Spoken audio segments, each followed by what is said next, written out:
The Indigo Children represent a specific genetic lineage emerging on Earth with a particularly spiritual and biological characteristic that set them apart from contemporary humans. Standard humans being currently living on Earth carry what is called a 12-strand DNA template, though most people only have two to four of these strands actively functioning in their biology at any given time. Indigo children are born with a significantly more advanced genetic code, specifically carrying between 24 and 48 potential DNA strands within their biological template. This expanded genetic capacity comes from the Oraphim lineage, which is presented as an ancient elder race that served as the original template for human design. The Oraphim themselves are carriers of what is called the Emerald Sun DNA matrix or the Diamond Sun genetic code, representing the most complete and undistorted version of human potential that exists within this cosmological framework. These children are incarnating at this particular time in Earth. Well, actually, not in this particular time, but based on Ashayana Deane's teachings. And actually, they've been incarnating also in the 70s, 80s, 90s, and some until 2008. So, it's because of a long historical pattern of genetic manipulation and damage done to the human race by various non-human groups. The electric wars and multiple periods throughout human history saw the original divine human template interfered with, corrupted, or intentionally damaged by various groups, including beings like Anunnaki, dragons, or reptilian races, and others collectively associated with Illuminati, human hybrid lines, or Nephilim genetics. These interventions resulted in reverse mutation and distortions in human DNA that have been passed down through generations, limiting human consciousness, spiritual abilities, and evolutionary potential. Indigo children are a deliberate intervention, a specific wave of souls choosing to incarnate with the Oraphim genetic template intact for the purpose of restoring and repairing the damaged human gene pool from within. What makes indigos distinct from regular humans is that they are born with their 4th, 5th, and 6th DNA strands already active by around age 12. Whereas most contemporary humans struggle to activate even their 4th strands. This early activation gives indigos access to soul-level consciousness, and if their development proceeds properly, they have the genetic potential to achieve oversoul integration by activating strands 7 through 9, and eventually avatar integration through activating strands 10 through 12, ideally by age 33. These activations are literal biological processes involving what are called the fire letter sequences, which are scalar wave patterns that carry specific frequencies of consciousness and energy through the dimensional structure of reality. Indigos carry these fire letter sequences in their correct, undistorted form, which theoretically gives them abilities that contemporary humans have lost, including capacities like cellular transmutation, intertime travel, and biological ascension. Simply being born with this genetic potential does not guarantee that these are going to be fulfilled. Indigos face significant challenges in actualizing their capabilities because they are born into a world and into physical bodies that carry the accumulated distortions of thousands of years of genetic damage. Even though they carry the Oraphim soul matrix and the higher genetic template, they still inherit aspects of whatever genetic distortions their Earth parents carry, and they must navigate an environment and an educational system, social structure, and an energetic planetary field that is saturated with the very distortions they came here to heal. So this creates excessive bioenergetic strain on the indigo child system, particularly during the natural activation periods around age 12, when the fourth strand begins to activate, and around the early 20s when higher strands begin coming online. These activation periods can manifest as behavioral issues, emotional volatility, hormonal imbalances, and what mainstream psychology might identify as various disorders, but which this system interprets as the indigo biology attempting to activate advanced genetic coding within a distorted and unsupportive environment. So, three primary types of indigo children exist based on which specific genetic templates and soul contracts they carry.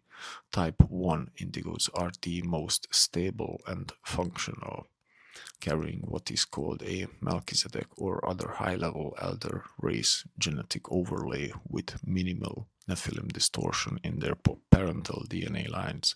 Type 2 indigos carry similar high-level genetics but have slightly more Nephilim coding present in their biological inheritance, which can create more challenges around emotional sensitivity, social integration, and managing the incoming energetic frequencies. These children are often highly creative, musically or artistically gifted, and deeply empathic, but they may also be more introverted or socially withdrawn due to the intensity of what they perceive and feel in the environment around them.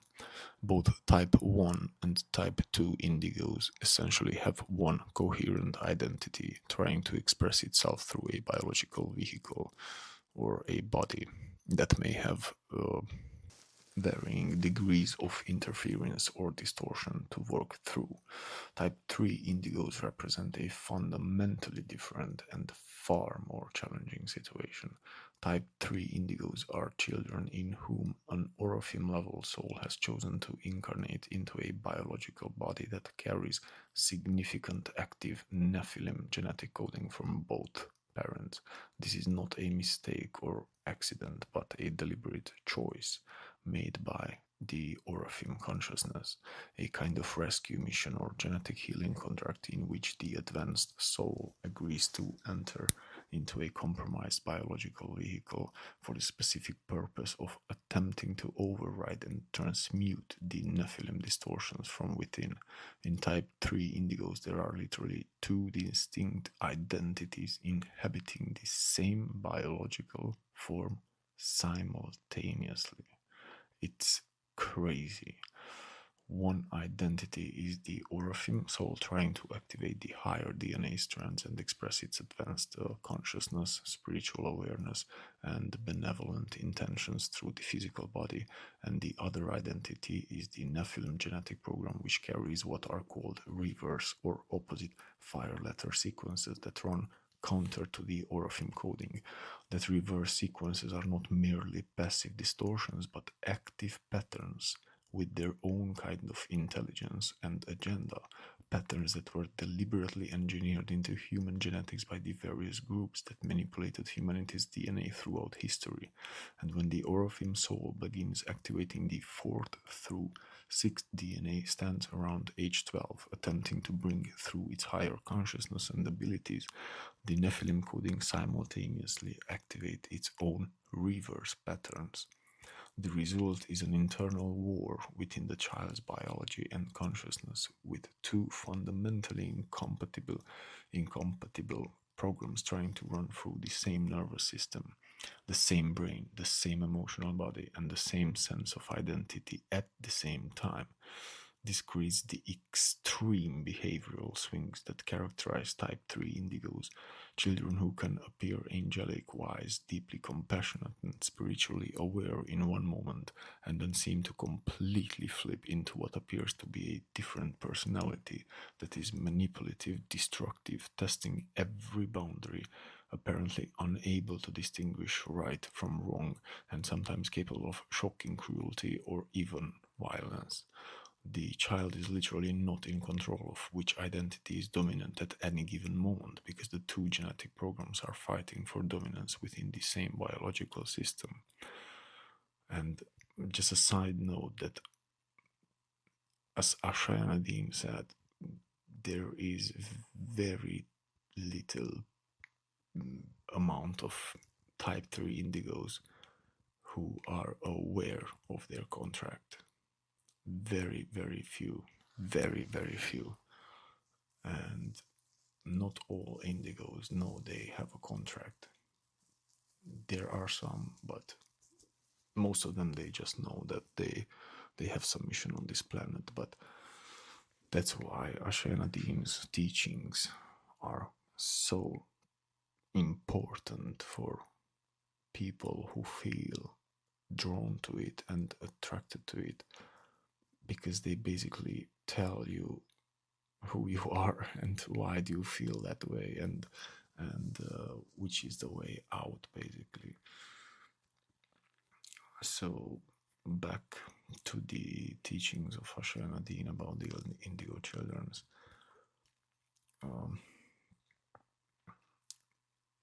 The child is literally not in control of which identity is dominant at any given moment, because the two genetic programs are fighting for dominance within the same biological system. The Oraphim consciousness is trying to bring through light, healing, higher awareness, and spiritual gift, while the Nephilim, the so-called bad one program, is running patterns of control, manipulation, survival, fear, aggression, and what is interpreted as a kind of anti-spiritual or anti-life agenda. And to people observing the child from the outside, it can genuinely appear as though the child has an evil twin or is possessed, because the shift between the two states can be so extreme and seemingly instantaneous. The child themselves may not understand what is happening to them, may feel completely out of control of their own behavior, may experience genuine confusion about their own identity and intentions, and may suffer tremendously from the internal conflict, even as they cause suffering to those around them through their behavioral manifestations. Type 3 indigos are particularly challenging because traditional therapeutic approaches, behavioral modification techniques, and even the spiritual healing methods that might work for type 1 and type 2 indigos are often insufficient or even counterproductive for type 3 indigos, because there are generally two identities present. Approaches that try to integrate or reconcile the conflicting parts may actually increase the internal conflict rather than resolving it. The Nephilim program has its own kind of survival intelligence that will actively resist attempts to clear or transmute it, and may even temporarily pretend to cooperate with healing work only to reassert itself more strongly later. So type 3 indigos often respond better to very clear boundaries, what is called tough love, and a recognition that the parent or caregiver is dealing with the two distinct beings rather than one confused child. And at the same time, the Oraphim soul within the type 3 is genuinely there, genuinely trying to fulfill its mission, and genuinely suffering from being trapped in this compromised situation. The type 3 indigo situation is one of the most difficult challenges in the entire cosmological framework, according to Ashayana Deane, because these children are volunteers who took on an almost impossibly difficult assignment for the sake of attempting to heal humanity's genetic damage from the inside. They are spiritual warriors or genetic healers who agreed to incarnate into the most compromised biological vehicles available, knowing they would face this internal split and all the suffering it would cause both for themselves and for those around them, because the potential reward, if they succeed, is the transmission of healed Oraphim coding into family lines that would otherwise remain trapped in the Nephilim distortion. So that's why you see that there are kids, or at least I know a few of them, that they are these super weird kids who made their parents wake up basically and guide them to a better understanding of why are we here and what's behind this whole life. So not all type 3 indigos will succeed in their mission, and some may remain dominated by the Nephilim program throughout their lives, but even their attempt matters within the larger framework of humanity's evolutionary journey. For those working with or raising type 3 indigos, the importance lies in recognizing what is actually happening, maintaining clear boundaries and structure, avoiding the mistake of assuming there is only one confused identity present, and understanding that the behavioral chaos is not simply psychological or developmental, but represents a genuine spiritual and genetic conflict playing out in real time through a child's biology and consciousness. And basically, type 3s often lead to self-destructive behaviors and substance addiction, as the identity tries to numb itself from the near constant feeling of internal conflict and apprehension. If the Nephilim avatar identity attempts to overrun the identity, the Oraphim avatar will assert its authority, shutting down the communication facilities if necessary. Most cases of autism occur in type 3 indigo children as a result of the Oraphim avatar unplugging some of the Nephilim DNA codes to retain control over the body. In these cases, the conscious personality usually feels stuck in the middle of an internal battle it cannot comprehend, and experiences great fear, dread, apprehension, and depression, and the chemical imbalances that result from this morphogenetic disharmony. The type 3 may also display the opposite polarity qualities, being an excessively good baby and child and having a reversal into the dark side during adolescence or adulthood. Ideally, the two avatars that share the body and personality structures work to balance the polarities in the DNA. The light side of the personality guiding the dark side into healing, as the reversed fire letters of the Nephilim code reorder and progressively connect to the harmonious frequencies of the Oraphim avatar and the Rishi awareness.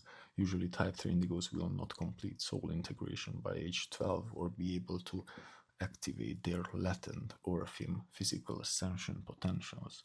The core life purpose of the type 2 indigos is for the Oraphim avatar to progressively restore the fire letter sequences in the Nephilim DNA morphogenetic fields, and once this is accomplished through reassembly of the 12 DNA strand, which usually occurs after bodily death, the Nephilim avatar is reconnected to its own Rishi, and the Oraphim avatar withdraws its morphogenetic field, disengaging the two identities. And when dealing with type 3 indigos, it is best to realize that two different beings are literally inhabiting one body and that frequently they disagree. Tough love and clearly defined boundaries are often necessary. And due to the Nephilim imprint, type 3 indigos learn to be very gifted in math, languages, and technological sciences, and can be drawn to competitive endeavors, especially those involving good versus evil and related political dramas. The softer side of the type 3 can be very innocent and childlike at any age, with a quizzical desire to learn and especially to experience emotion involving bonding and its physical expression. Emotional bonding is a new experience for the Nephilim, and the type 3 may have difficulty with polarity extremes over bonding issues. Usually the worst extremes of behaviors take place at the beginning and at the ending of the life cycle. These indigos tend to have a stronger physical constitution than other indigos and have strong athletic abilities. If the Nephilim imprint is strong, the physical body may grow to exhibit elongated proportions, characteristic of the Nephilim physique, and the face often has distinctive, more chiseled, boned structure, even if these traits are not within the parental genetic line. That's my case. The Indigo recessive has 24-strand double diamond plus 11-strand reverse Templar DNA matrix, which comes out to a 12-strand Turnesian potential when fully integrated. And like all Indigos, type 3s often feel out of place, bored, or disinterested in early affairs, and can benefit from being acknowledged as visitors from elsewhere that march to their own drummer. That is particularly what the Indigos are. Thank you.